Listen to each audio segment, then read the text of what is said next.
Hi everyone. Welcome to Virtual Stampex and welcome to our very first stamp talk in the auditorium.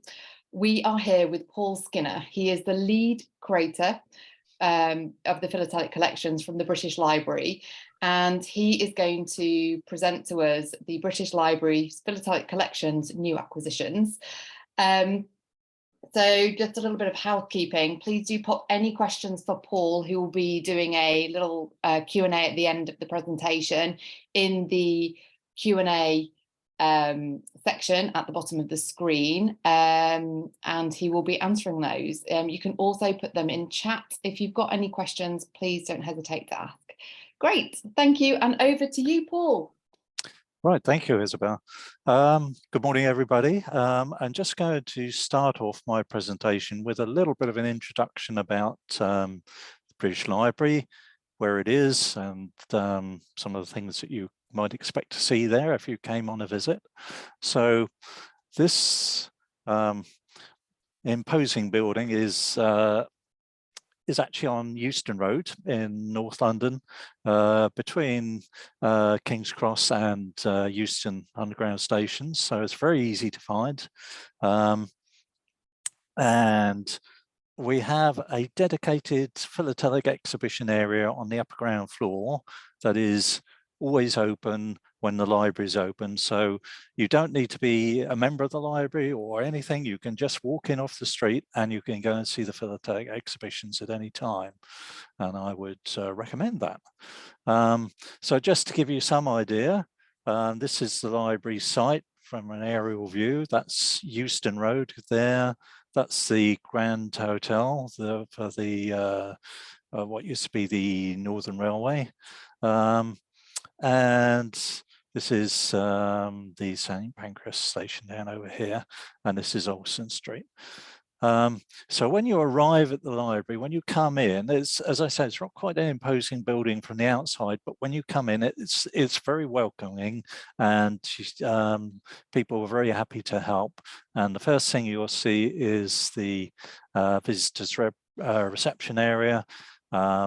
If you have an appointment to come and see the philatelic collections, you should report there, tell them that you've arrived, and they will phone either myself or my colleague Richard Morrell, and we will come down and meet you there. If you need a reader's pass, we would take you up to the reader's registration area and get you sorted out with a reader's pass. So the library is not like other libraries. It's not an open access library. We do have some open access shelves, but generally you need to, if you are looking at books, you need to order books online, and then you will sit in a chair in the reading room and the books will be delivered to you at your seat in the reading room. Now, if you're coming to the philatelic area, we have an office which we use as our own reading room. And you see we have a group here looking at some material, including Frank Walton there. We see researchers on a one-to-one basis by appointment. So you do need to make an appointment. Please feel free to phone us up if you're doing any research or anything of that nature, writing articles or writing books. Please do come and have a chat with us and see whether we've got anything that would be relevant to what you're doing and how we can help you. Okay, so now I'll talk a little bit about some of the recent acquisitions that we've had, going back over perhaps 5 to 10 years. It's not a complete list of everything that we've received in that time, but it's some of the highlights. So this is an accrual for the Board of Inland Revenue Stamping Department Archive. These are revenue dies that would have been used on a document, something like this. I've just included this image. It's not part of the accrual. It's just an image of a document showing how these dies would have been used. And you see there's all sorts of different values here. And one of the dies that we've received is the £1 million die, which is the highest value die that was ever created. in this format. I think they've switched over to online or digital now for producing these sort of things. So these are now no longer used as such. And along with these embossing dies, there's also the counterpart, which is, they're called leather forces. So there's quite an interesting group that sort of highlights how these things were produced. Then we have the cloak collection. This is China military post history from 1950 to about 1995. So a couple of items here. This collection is very much a student's collection, and so everything is written up to a great deal of detail. So it's an area that's quite difficult for Westerners to sort of get a good idea of, because it's quite complicated. But we have here, this is a letter that was sent to General Luhan in November 1949. This is about 2 weeks before we defected from the Chinese nationalist side to the People's Liberation Army, which was the communist side. So that's quite a nice item. And this is interesting because it's addressed to a security unit that was guarding State Factory 221, which is quite close to Ganchar in Tibet. And at that time, they were actually producing China's first nuclear bomb. So that's quite interesting item as well. It just gives you a little bit of a idea of the nature of the collection. Then going back a little bit further, but a collection that hasn't had a great deal of exposure is the Schooley West collection. This was formed by one of our former curators, Bob Schooley West, and it's of East German official mail. And they used these sort of ticket type labels as stamps. And so it's quite a detailed collection of this area. It's quite an interesting one. Then a rather more traditional collection, the Holmes collection. This is about 15 to 20 volumes of New Zealand, going from 1898 to the end of George V period. And it's really sort of is focused on the George V Admiral's issues. And it's also got a really quite nice study of New Zealand stamp booklets. Now these are very, very scarce. So the study comprises of booklet panes and booklet covers, rather than complete booklets, which tend to be really very, very scarce indeed. But it is a nice study of those issues. Here we have some material donated by Ed Crowther. So this is, these stamps on the left here are from, this particular stamp is from Donetsk. It's actually significant. So let me just explain, these are the provinces of Donetsk and Luhansk under Russian control before the maiden invasion of Ukraine. So they tend to be very Russian propaganda orientated, this part of the collection. And these stamps were withdrawn from issue because actually one of the portraits is of the wrong person. So that's quite a nice piece. And on the right, the rather more well-known, this is Ukraine.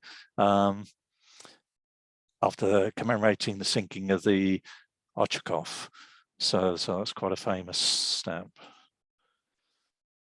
From one of our researchers who came and did 2 fantastic books on Sierra Leone, Majed Halawi, we had a donation of some glass plates that are related to the production of the printing plates for Sudan in 1965. Again, interesting for people who are into printing and printing methods. So these glass plates are actually used, it's a lithographic process, so they're used to transfer images onto the lithographic cylinders. Richard Peck has sent in a number of donations, including a section on Trinidad and Tobago National Insurance stamps, as shown there.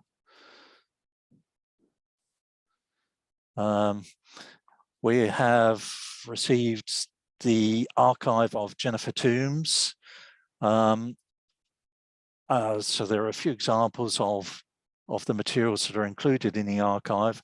I'm not going to say a great deal about this because my colleague Richard Morrell is going to do another presentation during the week, so please look out for that, and he will go into a great deal more detail about the Toombs archive. But I just sort of mentioned that here just to highlight that we have that as well. Fantastic archive of material. The Holman collection. Some of you may have heard of John Holman. He was he edited the Philatelic Bulletin for the post office for a number of years. And he also wrote a great deal of articles on mainly modern Great Britain, the sort of the, if I can say, at the fringes of what a lot of people would collect. But it's a very interesting collection from that point of view, because he has material, a wide range of material. There's nearly 200 volume collection of Great Britain, including, or mainly Great Britain. There's also some foreign countries there. There's mainly Great Britain, and includes Royal Mail, a number of volumes of Scottish Island material. And so it starts from some quite early material, but goes right through to the modern things. And this is one of the great strengths of this collection, because although individually some of these items may not be terribly scarce, as a whole, it is a, you know, I don't think that anybody else has been around every single village postmark on some of these tiny little islands, getting all the different cancellations for it. So it's one for the future. This is going to be a terribly important collection in the future, because this stuff is fast disappearing. He also has sections on these are bus and omnibus carriage labels. Here we have milk, carrying milk. This one's for a dog. Parcel receipts. So there's a wide variety of labels and things that we use for carriages of parcels. And this is something that really is quite exceptional in that area. He's also got sections on things like the services that the post offices provide, so perishable goods, night rider service, what's this, a tradesman's parcel ticket. That's rather similar to the omnibus tickets.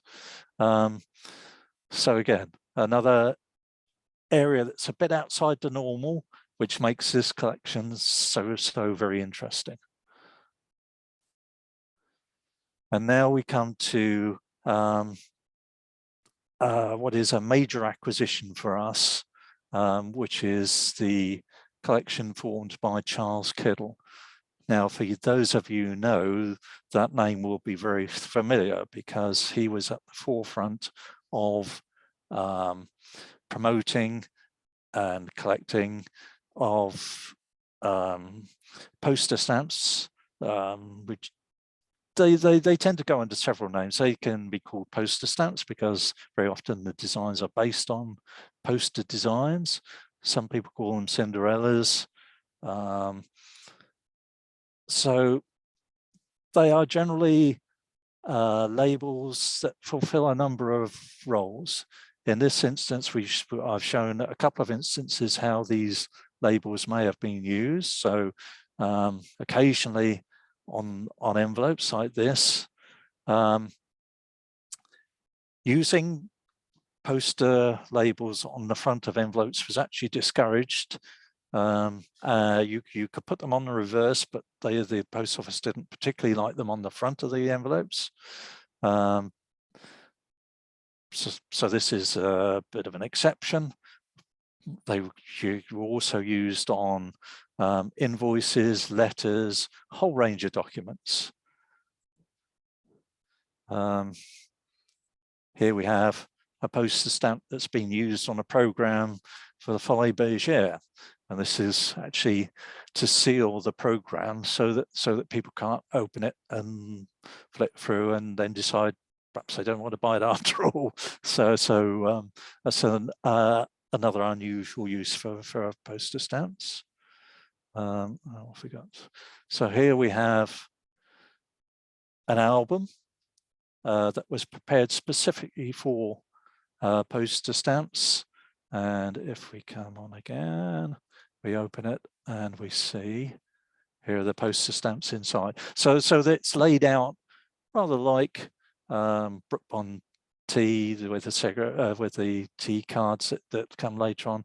You get a little bit of information for those stamps. But as you go through this volume, there's also spaces for other poster stamps. So it's these two pages are advertising this particular product, and then later on there's spaces for, well, there's some blank spaces where you could put any stamps in that you might have had, and then there's other ones laid out for other companies. So this is a volume that was done for Sven Heiden, who was an explorer, and we see the pages laid out for the poster stamps inside, showing views of people and places that he visited on some of his travels.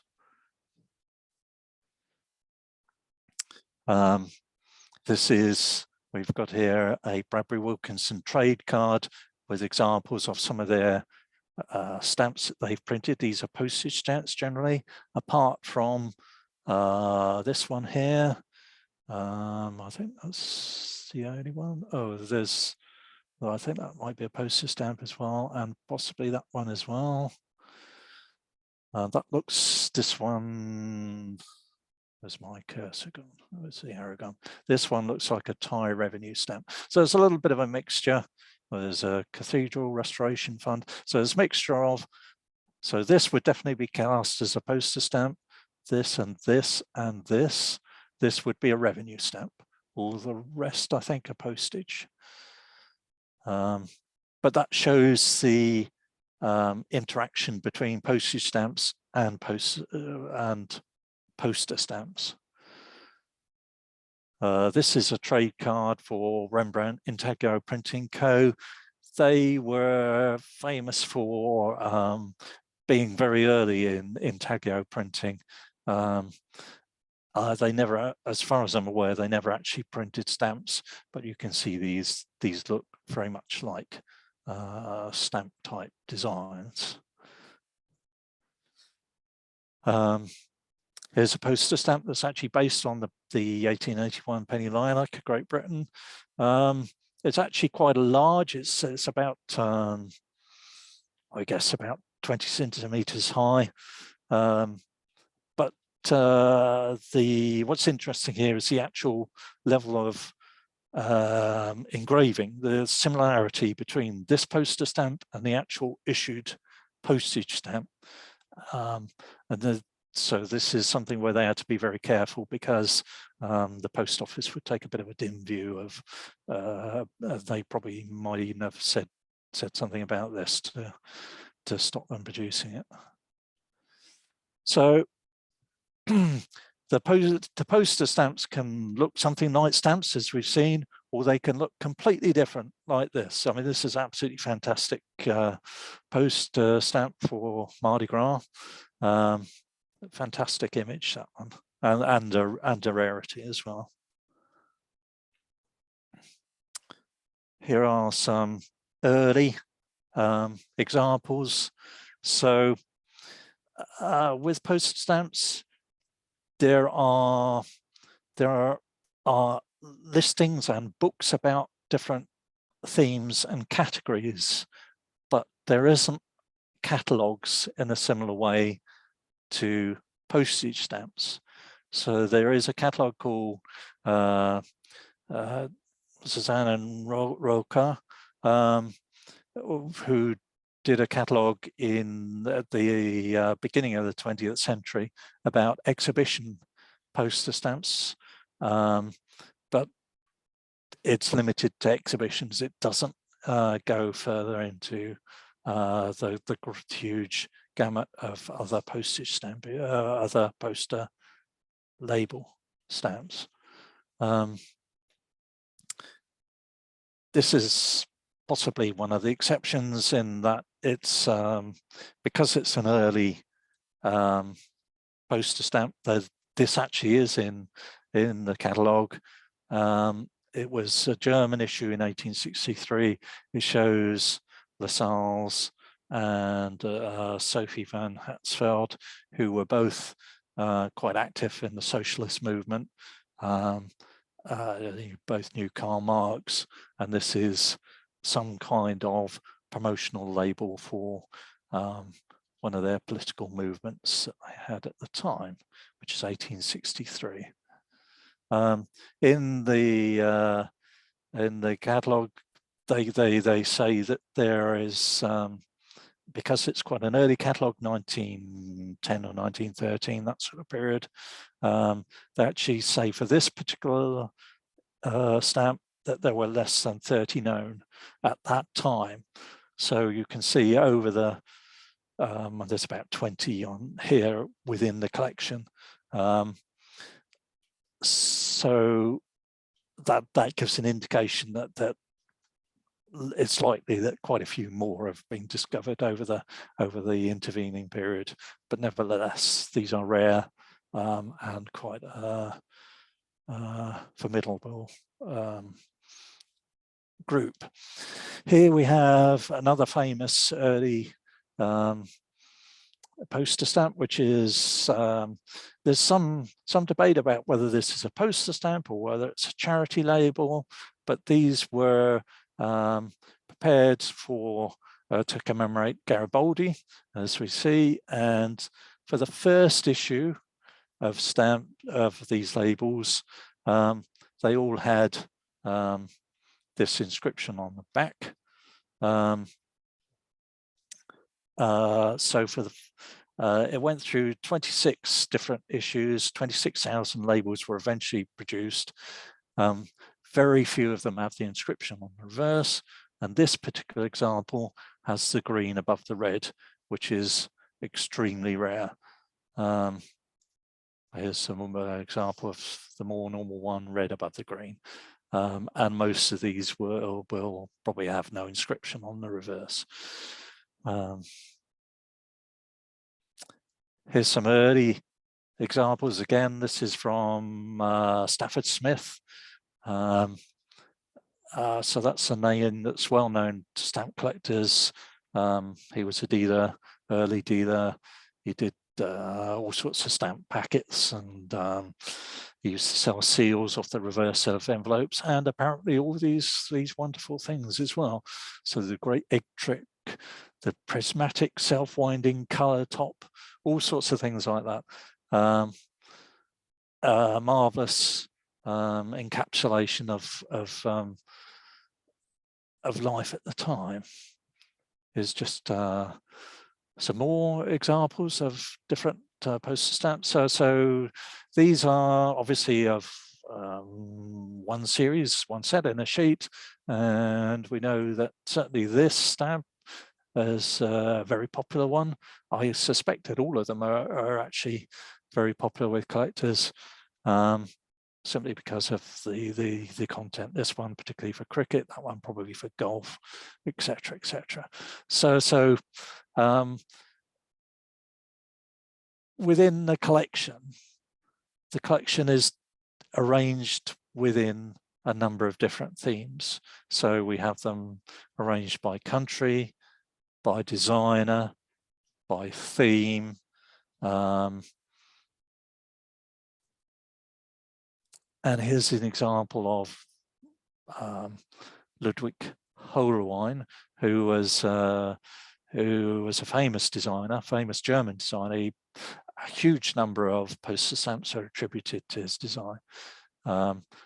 These are just examples. I don't think there's anything that's remarkably rare there, but this is quite a common design, but in a sheet that is considered to be a great rarity. There are a few more. These are all these different designers, but these are all really rare postage stamps. And in fact, Charles indicated that these three were the only ones that he'd ever had any record of, so they may well be unique.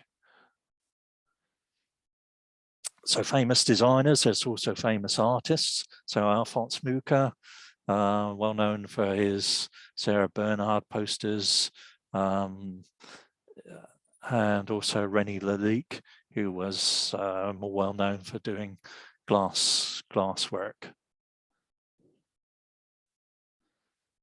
Some designs might have been slightly controversial.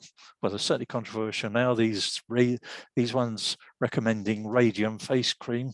I've heard of putting on mercury-based face creams, but I'm not sure whether this is just the name of it or whether it actually included radium. And then lysoform, well, the young lady had her modesty re-established with a later edition of the stamp. So there are also within the Charles Criddle collection, there are a number of other collections that he's acquired along the way, including these are from the Alphonse Brunner collection, which originally came from the Lehman collection, which was sold after the Berlin Wall came down. So there's examples, a few nice examples from that collection. There's also some material from the Marquis of Bute. So it's a fantastic resource, and it's something that we've only recently acquired. So I've chosen today to highlight some of the material.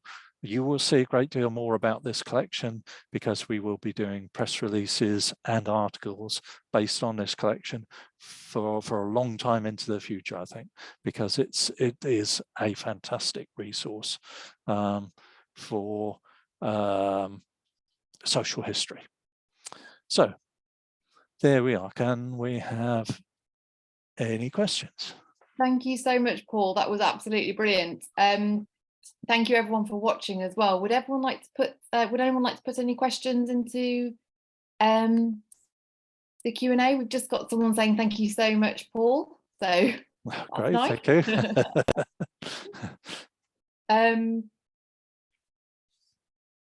So yes, if no one has any questions, I just want to take this opportunity to say, don't forget to head back into the show, head back to the booth hall. You'll be able to meet loads of dealers there, auction houses, PTS members. We've got lots more talks happening in the auditorium this afternoon. So please do head back. And if you love Stampex, you can become a Stampex patron. There's more on that on our website, stampexinternational.com. And also, don't forget, we are planning a in-person show in London at the Business Design Centre, and that will be this September, the 27th to the 30th of September. So thank you so much for joining us. Paul, thank you so much. That was really brilliant. Thank you for kicking off our talks. Oh, hold on. We do have a question. All right. Okay. Nikos, thank you, Nikos, has asked, I don't really understand the glass transfer material you showed us. Please explain.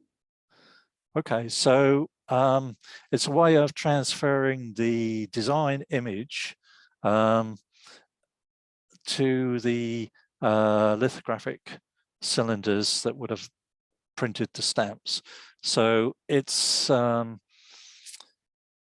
what's interesting is that they're mainly arranged in blocks of 25, and the sheets of the stamp are sheets of 100, which is interesting. So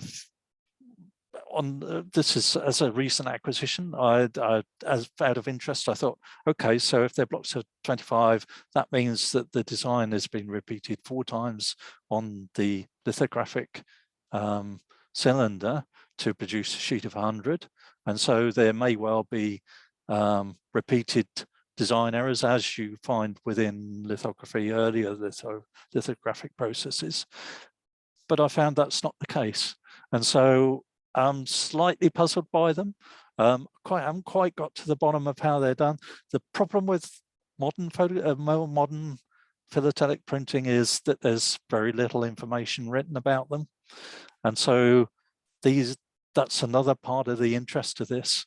But all I know is that they were definitely used in the production of the final stamps. Really interesting, thank you. We've got a few more questions now, Paul. I didn't finish quick enough, did I? Someone has asked, what is your personal opinion on sale of a collection versus donating it to the British Library? And then he's just put a remark, one collector I spoke to wants to do the latter since he feels his research will be lost in case it is sold, since the pages will be discarded. Okay. Yeah, as a collector myself, I can see both sides of this argument. I would say that if you spoke to most collectors in this country, they would say that we should have a philatelic collection within the country that people can go to and see, and that is the basis of our collection. It started with Tapling when he donated his collection to the nation. We have a part of our acquisition policy is that we try not to acquire any duplicates of material. So we may not accept everything that's offered to us. We try to find material that is going to be important for research, for collectors, people who are writing articles and books, and that is the great value of the collections at the British Library. So as well as our philatelic collections, it's a great research institute. So there are things like the patent library, the map library, the newspaper library, sound archive. All these resources are within the library. And so this makes the library a very important resource for philately. And so I would say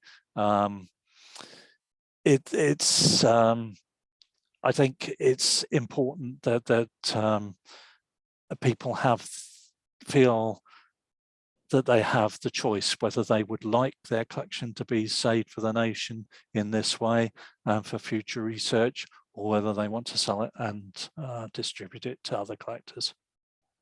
And then the next question leads on from that. It's from Colin, a gentleman called Colin. He asks, are the collections donated or do you have to buy them? suppose if you've got any No, everything that we have, so we have over 60 principal collections, 8.25 million items in total. Everything has either been donated or transferred from other government departments. So we don't have an acquisition budget for buying stamps at all. Interesting. And another question is with regard to it's a follow-on question. So it's do researchers use the British Library's philatelic collections extensively?